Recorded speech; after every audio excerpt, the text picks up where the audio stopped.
Gás ideal. Particularmente na termodinâmica, o que eu mais gosto é da gás ideal. Mas, gás ideal é aquele em que as colisões entre as partículas são perfeitamente elásticas, ou seja, todo mundo que bate vai embora.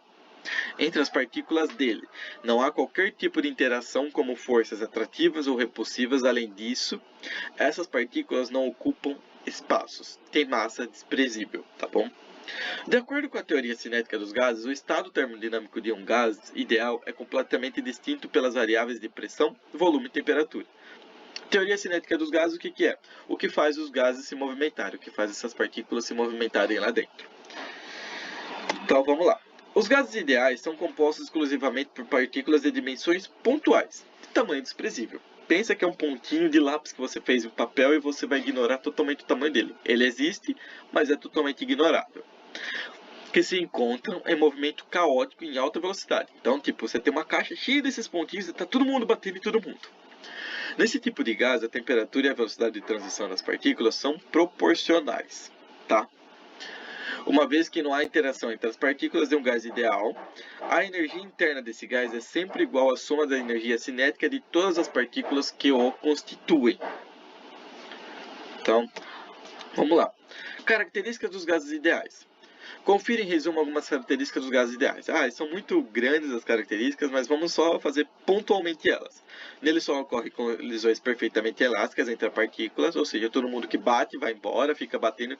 É como se você tivesse várias bolinhas de ping-pong, não, várias bolinhas, de ping-pong, que elas pulam. Elas batem uma na outra e fica todo mundo batendo em todo mundo e ninguém, tipo, tem outro tipo de interação. Não existem interações entre partículas, ou seja, uma não vai influenciar na outra. Neles as partículas têm dimensões desprezíveis, ou seja, tamanhinho, ignora ela, é ignorável. Um mol de gás ideal ocupa um volume de 22,4 litros, independente do qual seja o gás. Isso daí é mais por causa da lei dos gases ideais, tá? Gases reais comportam-se como gases ideais, quando em regimes de baixas pressões e altas temperaturas. Grande parte dos gases comporta-se de forma similar aos gases ideais. Mol, uma coisa interessante que vale lembrar. Mol é a unidade de medida utilizada para expressar a quantidade de matéria microscópica, como os átomos e moléculas. Vocês usam muito mol em química, tá bom? A lei geral dos gases afirma que o produto da pressão pelo volume do gás dividido pela temperatura termodinâmica em Kelvin é igual a uma constante, e essa constante, por sua vez, é descrita pela equação de Clapeyron-Observer. O que ele fala? Que a pressão vezes o volume, dividido pela temperatura, é igual ao número de mols do gás vezes uma constante, que é o R, essa constante. Mas a lei aí, ela tá com a forma de divisão. Quando vocês falam em divisão sempre dá problema, porque muitos de vocês não conseguem fazer, então a gente deixa ela na forma mais bonita, que é chamado de PV igual a nRT. Tá? Acho que adoro essa fórmula, gente. Que a pressão vezes o volume é igual ao número de mols vezes a constante R vezes a temperatura. Detalhe, essa constante R sempre vai valer 8,314, mas vamos arredondar para 8,31 joules por mol vezes Kelvin. A pressão é em Pascal, o volume em metros cúbicos, o número de mols em mol, tá? E a temperatura em Kelvin. Caso a regra.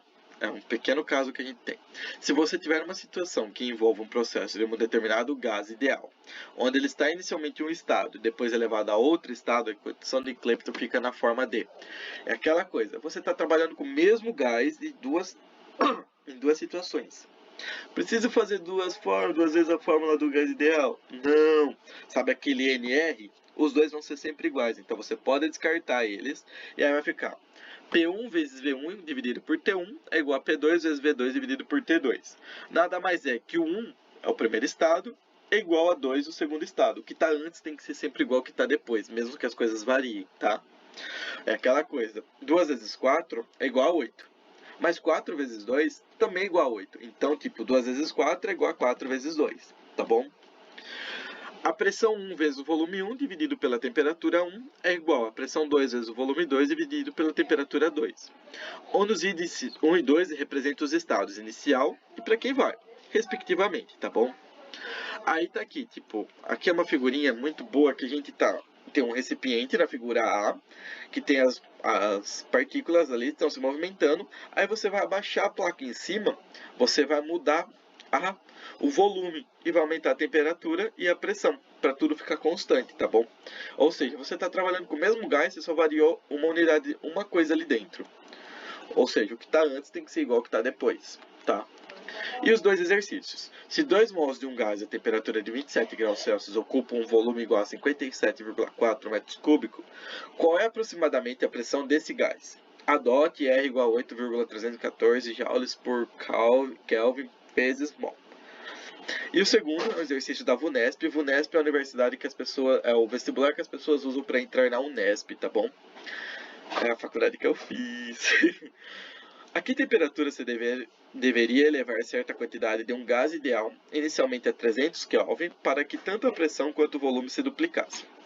Esse exercício, pessoal, eu vou resolvê-los com vocês para conhecimentos seus. Porém, eu não vou modificar o número ali para vocês fazerem, porque ele é um pouco mais... Ele é a aplicação da fórmula em conceitos. Ele é um pouco mais trabalhoso e acho que tipo assim... De momento, eu vou exigir mais de vocês a fórmula lá das leis da termodinâmica e a fórmula aqui dos gases, ou seja, aquele primeiro exercício e esse primeiro exercício aqui, tá bom? Só 2 exercícios. Muito obrigado, pessoal. Tudo de bom para vocês e um abração.